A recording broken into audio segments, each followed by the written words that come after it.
رسالة النهاردة. الرسالة دي لو ما قدرتش تستوعبها يبقى هي مش في المرحلة اللي انت فيها دلوقتي. الرسالة دي لحد فاهم اللي انا هقوله كويس قوي. رسالة النهاردة: اوقات كتيرة بيبقى نفسك في حاجة انها تحصل، حاجة ساعت لها بقالك كتير قوي نفسك انها تحصل النهاردة قبل بكرة. في نفس الوقت الحاجة ما بتحصلش، فبتبدأ تحس انك ما تستحقش الحاجة دي والوقت بيطول، رغم ان انت عارف ومتأكد من جواك الانسان اللي جوه يستحق احسن منها بكتير. فبتبدأ تفقد ايمانك في الواقع اللي انت عايشه وبتبدأ ترفضه بشدة، بس ما بتفقدش ايمانك ولا يقينك في رب العالمين.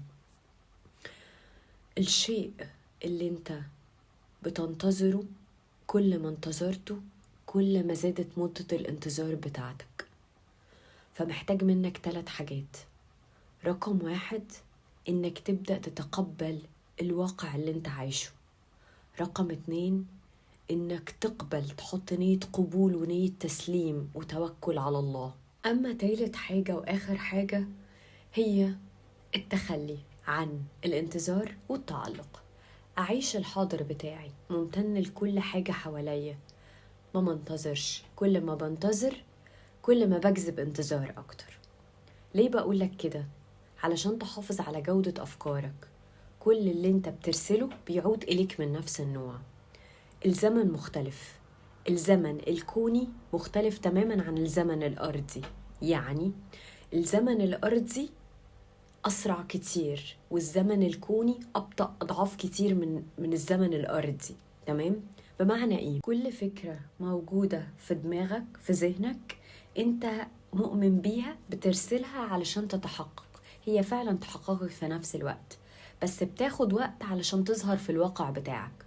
كل اللي بترسله بيعود إليك من نفس النوع. ربنا سبحانه وتعالى بيقولك وأتاكم من كل ما سألتموه.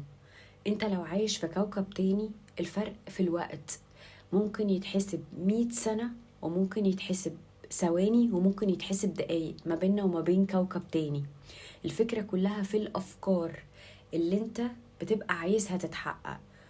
كتر إيمانك وكتر يقينك وإنك بتتخلى عن الفكرة فبتتجلى، فده بيخليها أسرع وأسرع وأسرع وأسرع. عشان كده احنا بنحاول نحافظ على جودة أفكارنا.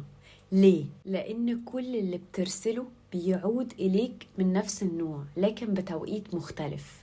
فعلشان كده حافظ على جودة أفكارك واعرف إن الشيء اللي انت عايزه هيحصل، بس في التوقيت المناسب. يوم لما تكون مستعد لاستلقائه ويوم لما الوقت بتاعه يحين. وركز معايا في الجملة دي: الزمن مولود لحركة الكون.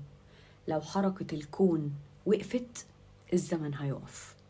لو ما قدرتش تفهمني فانت مش هتفهمني في المرحلة من الوعي بتاعتك دي.